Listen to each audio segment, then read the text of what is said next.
Good morning, good life, everyone. Welcome back to Amy TV, where we come together to help you go after the life that you want. You've heard me talk a million times before about the benefits of waking up early. If you haven't, there are so many benefits to waking up early. But you've probably been in the same position as I have at one time or another, or at least 8 million times, where you just couldn't get out of bed when you wanted to. So today I'm sharing 7 tips that I have if you would like to actually wake up early and not just make that cute little plan that doesn't come true.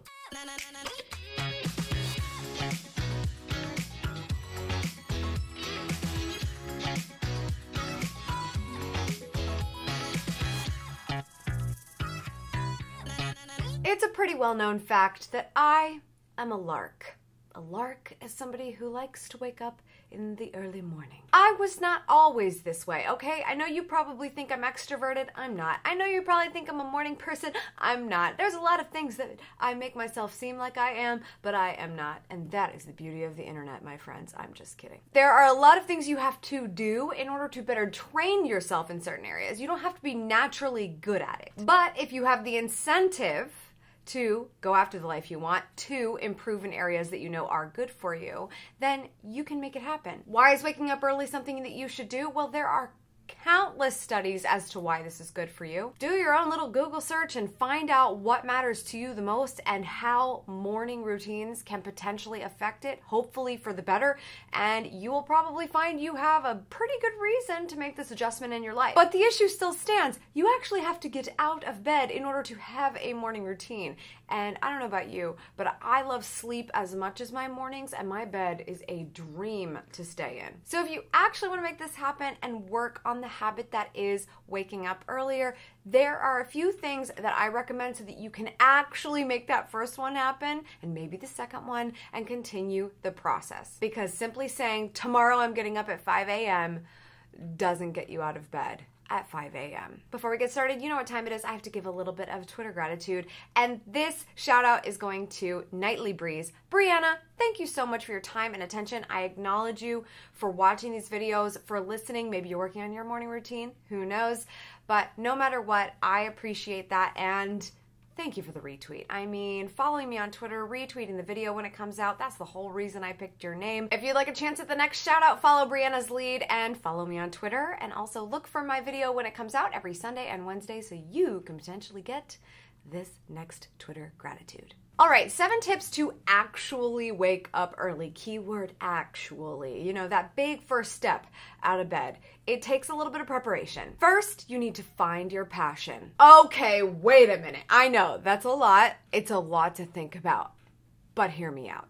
We just talked about this last week, and I think it's critical. One of the big reasons I have found it to be so much easier, and it's still hard, but so much easier to get out of bed is because I know why I'm doing it. Actually, multiple passions come into play here. Not just the fact that I love my work, I love what I do, and I'm waking up to do that every single day. That is motivating. But I am also passionate about mornings that are very quiet with no people around me. That motivates me. That doesn't happen at 9 a.m. That doesn't happen at 7 a.m. My husband wakes up and we start talking because why we're married, we love each other, all that happy stuff, but I never got my quiet time. So if I really want that, I gotta get up at 5 a.m. I'm passionate about that, but I'm also passionate about what I'm getting up to do. Take care of myself and then do something to help the world. When you find your passion, and this is actually a little bit more of a process, so if you haven't figured this out yet, you may not wake up early tomorrow. I'm not going to guarantee that.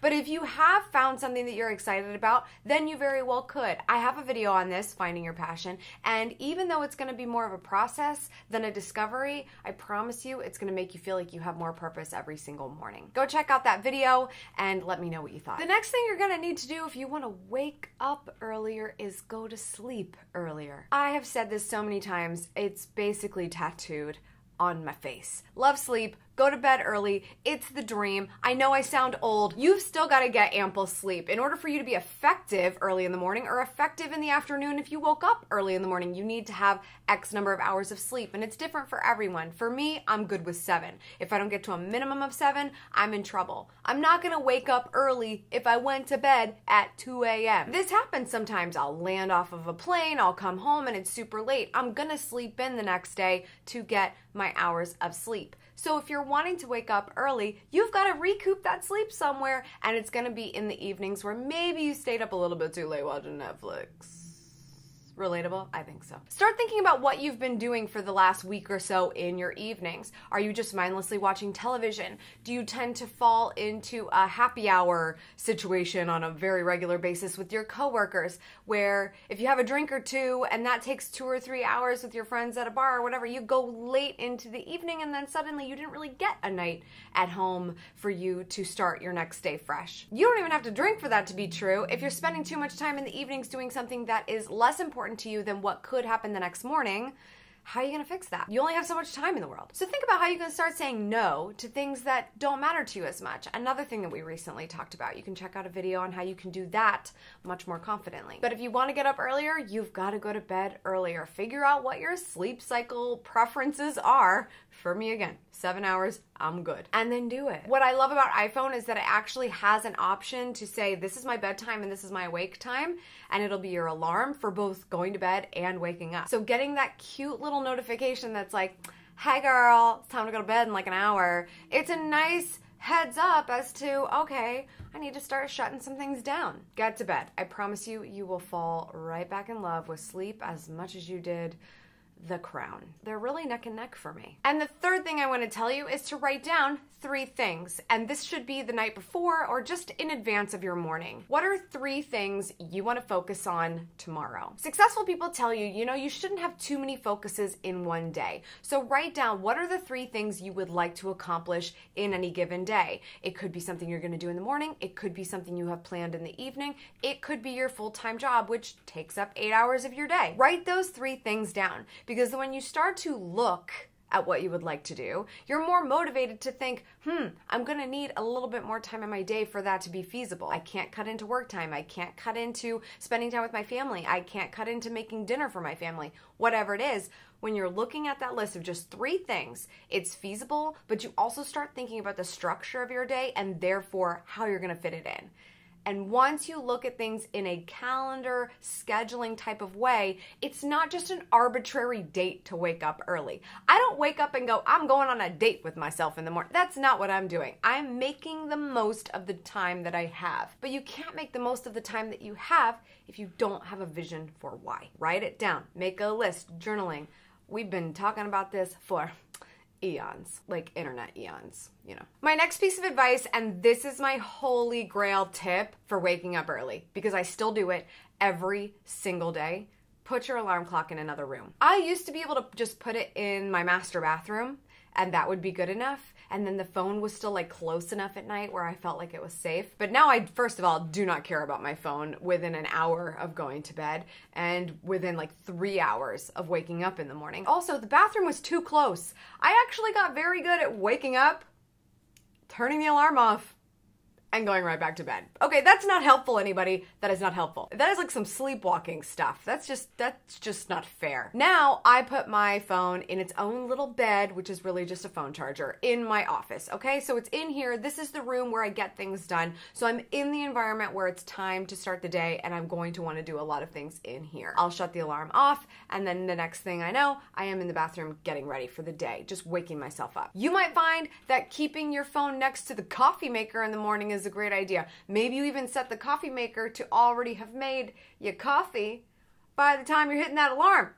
Pro tip. Can you tell I like coffee? I'm not sure. But the key is that I think we have gotten so natural with these devices that we are just picking them up all the time, and we know what buttons we're pushing, and sometimes Siri just pushes her own buttons and whatever, that if this is next to your bed and you turn it off, it's like happening subconsciously. Have you done that? Because I do it all the time. If this is next to my bed, which it is sometimes on the weekends, not all the time, I will totally hit the alarm and go right back to sleep.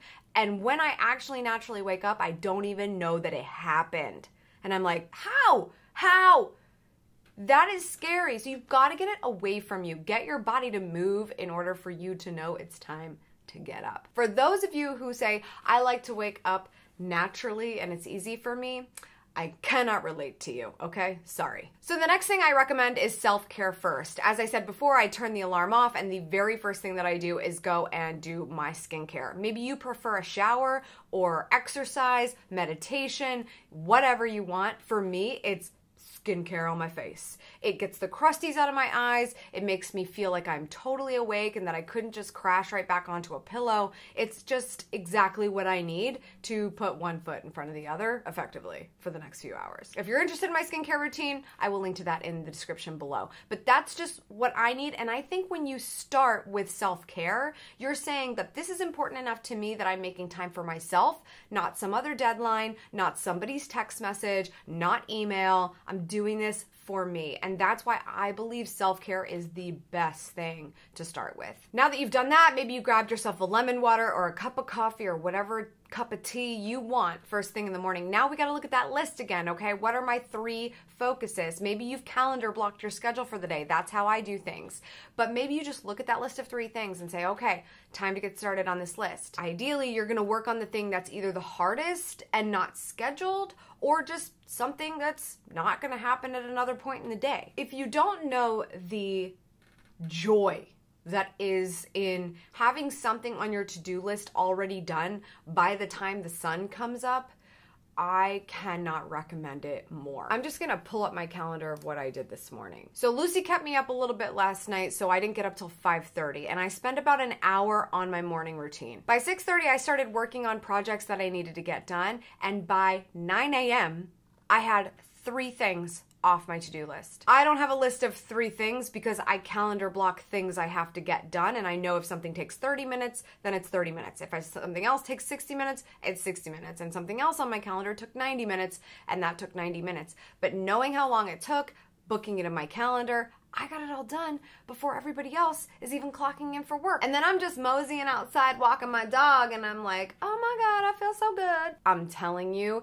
there is something so motivating about the fact that you can go back and look at that list, you can look at your calendar, you can do whatever you do and say, I'm doing pretty good already, and the rest of the world is just drinking their first coffee. I get so much satisfaction out of that. I just feel like I want to share that with everyone. And the last piece of advice that I have for you when it comes to actually waking up is that this is a habit. This means that you have to work on it. It is not going to be natural to you. It's not going to be easy, especially if you hate it right now. Like if you have genuine hatred for it and everyone's telling you, you gotta do it, just like they tell you to eat your vegetables and you're like, ugh, not interested. This is going to take time. So my advice is that you need to observe the obstacles when they're happening so that you can start to work on beating them down. I haven't had the most fluid time ever waking up early. I know there are a lot of parents out there who are like, you know, I made some plans and then the kid told me that that's just not gonna work for them today. And then now what do?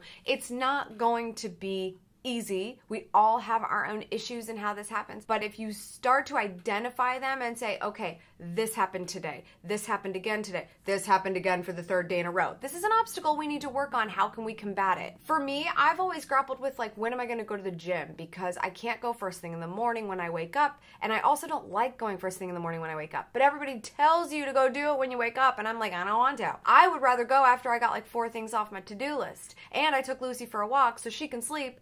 And then I go to the gym. And so I'm really not going to the gym till like 9 or 10 o'clock anymore. And that's just something that continues to be fluid and changes in my life.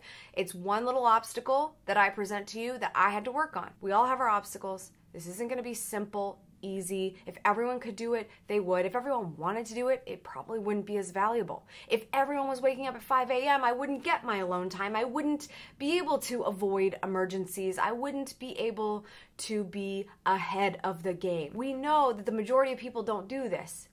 You know the majority of people don't do this. So if you could be in the minority and you know because of studies and the people that you're surrounding yourself with telling you that this is a great idea, why would you not do it at this point? Why would you not work on it at this point? I feel like we just went to church. So don't get frustrated, or you know what? Frustrating moments happen. Just let them happen.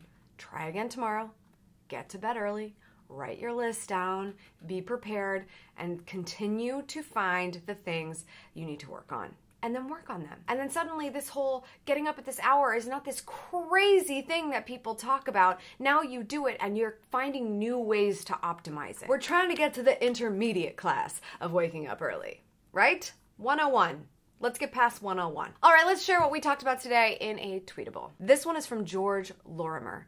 You've got to wake up every morning with determination if you're going to go to bed with satisfaction. All right, I want to hear from you. Let's talk about those obstacles. What is the hardest part of waking up early for you? Let's work on it together in the comments below. That's all for today. Thank you so much for tuning in. I appreciate it as always. Make sure you subscribe for good vibes, kiss the ones you love, and go after the life you want. Cheers. No Lucy in this episode of Amy TV because she was getting hot flashes, which is really relatable with these lights. She's actually on the balcony right now. Is that bad parenting? I should go check on her.